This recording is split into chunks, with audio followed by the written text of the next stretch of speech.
Welcome back to Primetime News. After 9 years before the courts, former Cash Plus boss Carlos Hill has been freed of all fraud charges. The not guilty verdict was handed down today in the Supreme Court as the prosecution offered no evidence against Mr. Hill.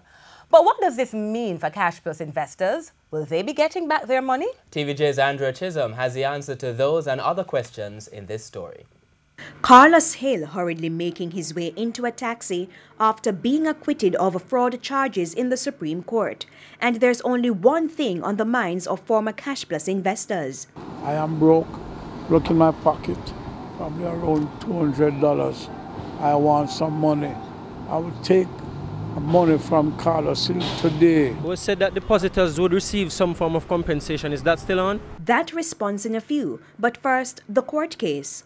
Carlos Hill was first arrested in April 2008. His attorneys Valerie Robertson and Deborah Martin say since November 2010, 9 trial dates were set, one of which was the March 2013 trial. We had commenced the trial.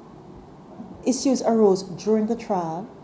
The director entered another prosecution. He was released, rearrested, and put before the court on a new indictment. The new indictment had the same charges as those that he was being tried on before. Same witnesses, same charges. Those charges: fraudulently inducing persons and attempting to fraudulently induce persons to invest in Cash Plus, and that in return for their monies they would secure a profit. Those statements, according to the charges, were false and misleading. But for the defense, when he says money is paid, the witnesses at the first trial conceded that it was a loan to Cash Plus. It was never a payment, but they recognized that they were lending money to Cash Plus. They signed a loan agreement, and the agreement made it clear that it was high risk and that they would have to absorb the responsibility for advising themselves as to the risk that they were undertaking. Now, when the matter came up on Wednesday at the Supreme Court, the prosecution led by Adley Duncan was hoping to call 16 witnesses. Witnesses are needed to come to court, and this morning there were insufficient witnesses. One of 16 was not enough, and another person offering themselves could not take the matter that much further.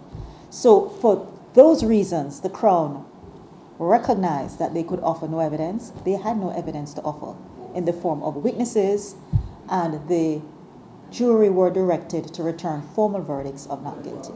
So Jamaicans are again witnessing the collapse of another high-profile trial due to the lack of witnesses.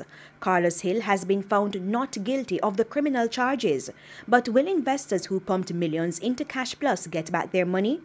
The legal team of Valerie Robertson and Deborah Martin are not responsible for those issues. So our news team posed the question directly to Mr. Hill. It was said that depositors would receive some form of compensation. Is that still on?